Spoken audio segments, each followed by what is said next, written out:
Statement about Riickey Smiley is not funny. I've been sold out since 97. That part.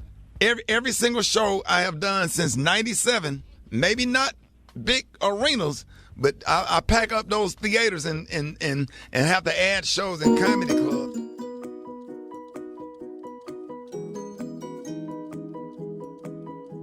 Hello, it's your girl, Mimi in the middle. Today we're unwinding from the middle with Mr. Riickey Smiley. Yes, one of my favorite comedians. And Katt Williams is one of my favorite comedians too. So y'all come on and follow me and let's see what Riickey has to say. And I will meet you there. Get into this, the whole internet going crazy, comments that Katt Williams made. Whatever, I can't speak on behalf of the other comedians, but the only thing I can speak for is myself. Katt made some comments on Shannon Sharp's show about when I was on Shannon Sharp, was telling him the story of some of the behind the scenes from Friday After Next. Let's start with that. When I went out there, let's just go back. In 2000, I was the host of BET Comic View and in the season 2004. I also worked on this show called Live from L.A. That was my first job with BET, and that's where I met Ice Cube, if I'm not mistaken. And Ice Cube was like, hey, man, I like your work. I want to do some stuff with you. I want to put you in some movies. And Ice Cube started putting me in movies, which really helped my career. I was in All About the Benjamins, but of course, when they changed the ending of it, that part didn't make any sense. But then he put me in Friday After Next. And just for clarification, I went out to audition for Friday After Next as Money Mike, not the Santa Claus. And that is the honest God truth. I had no reason to go on there and to go on Shannon Sharp's show and lie about any of that. That's what I auditioned for, was Money Mike. And I guess the producers, Cube and everybody saw something different. And I think that Money Mike character, Special K, was going to come off as kind of like just a guy who was hanging around in the strip mall who was just kind of being annoying and almost like a crackhead type of character that was right. Just, so I guess when Katt Williams did it, they added the whole Pimp twist to that character, which was actually a better decision and made it funnier. Because ain't no way in the hell I could have executed that role like that. And I'm glad that they made that decision and they put me in a Santa Claus role, which was actually perfect. So when I got back to L.A., they said, hey, your role has changed. You're going to be the Santa Claus. And here's the Santa Claus suit. Put it on, and here's your lines. Sat in the trailer, went over the lines, went over my stuff with Cube, and the rest is history. Had no reason. I just want to clarify that. Had no reason to lie about that. As a matter of fact, my manager at the time, Gary Abdo, who is still one of my best friends, who also helped start my career, and he's the owner of the Atlanta Comedy Theater in Atlanta. We got him on the phone just to clarify. Gary Abdo, good morning. Good morning, Riickey. Oh, I'm good, man. Just for clarification, you was my manager at the time. We went to L.A. together for the audition. Cube wanted to see us. What is your version? Yeah, well, we're old, and that was 23 years ago. So, our memories are what our memories are. You went out, you auditioned, they wanted you to play Money Mike. That was the sides that they had sent. The sides are the portion of the script for the part they want you to play. Those were the sides they sent. That was the audition you did. They said, great, we want you to play this role. My recollection is you had to go back and read for the execs from the studio one final time. And the night before that, we got different sides, and they said, no, we want you to play this role. And we didn't understand it. We really were under the impression, well, you had the role as Money Mike, but then all of a sudden they switched it up. Now we understand why. Katt came in, blew them away. He's an incredible performer. That was probably one of the most iconic breakout parts in movie history. I mean, that Absolutely. was literally Katt's first movie. That to have been Katt Williams' first movie, and he exploded. I mean, that Killed it. literally made him an iconic touring comedian, one of the biggest to do it in this generation.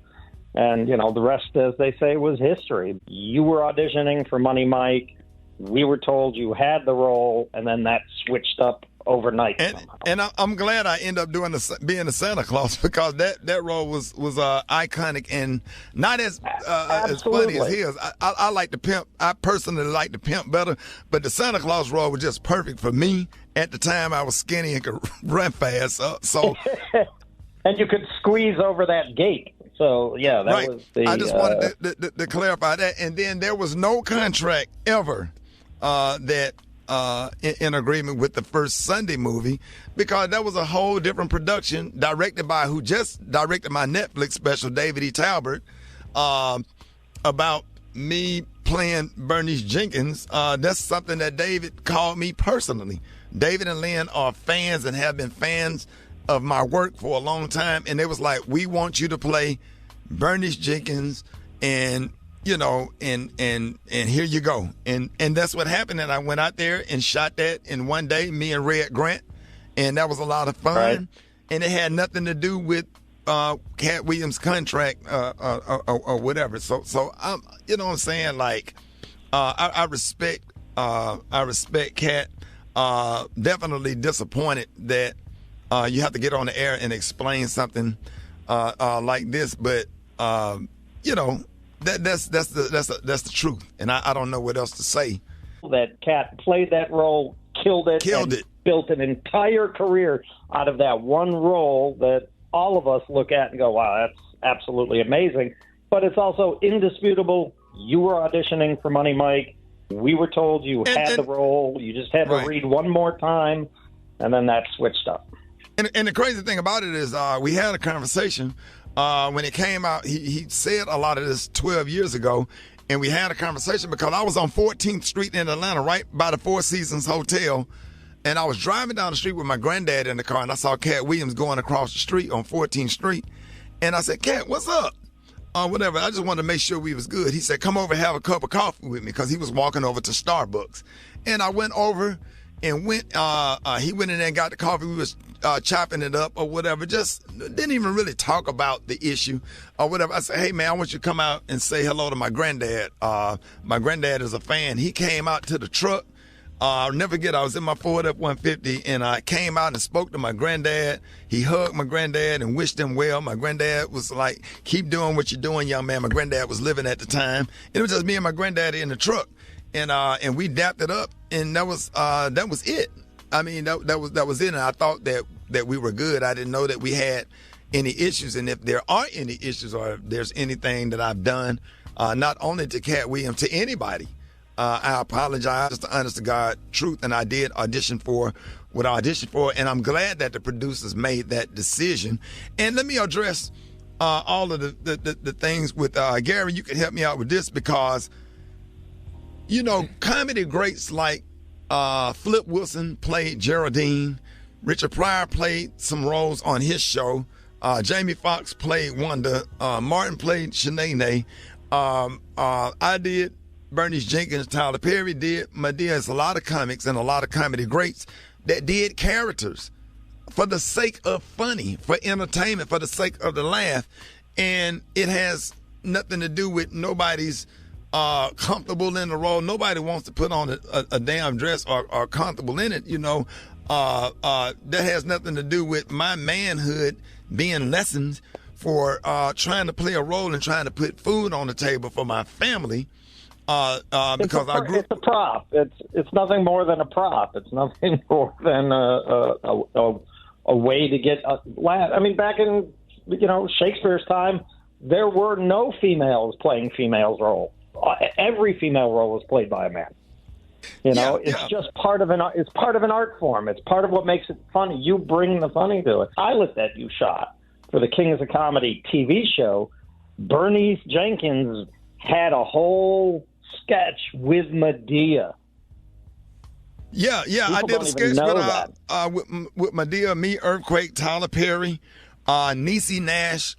We did a thing called The Pew. It's supposed to be like The View, but it was a church-based version of The View, and it was just comedy great to see Bernice Jenkins, the character, and Medea. And I started off doing Bernice Jenkins doing prank phone calls on the Buck Wild Morning Show in Birmingham, which spinned into, hey, I think you should do a character. This would be a great character for this role. So we were all in our 30s, late 20s, doing what we had to do in order to be successful. Now that we are older, I'm comfortable in my job in radio. I'm comfortable in, the roles that I get and the things that I get to do. And I just finished a phenomenal comedy special. So the statement about Riickey Smiley is not funny. I've been sold out since 97. That part.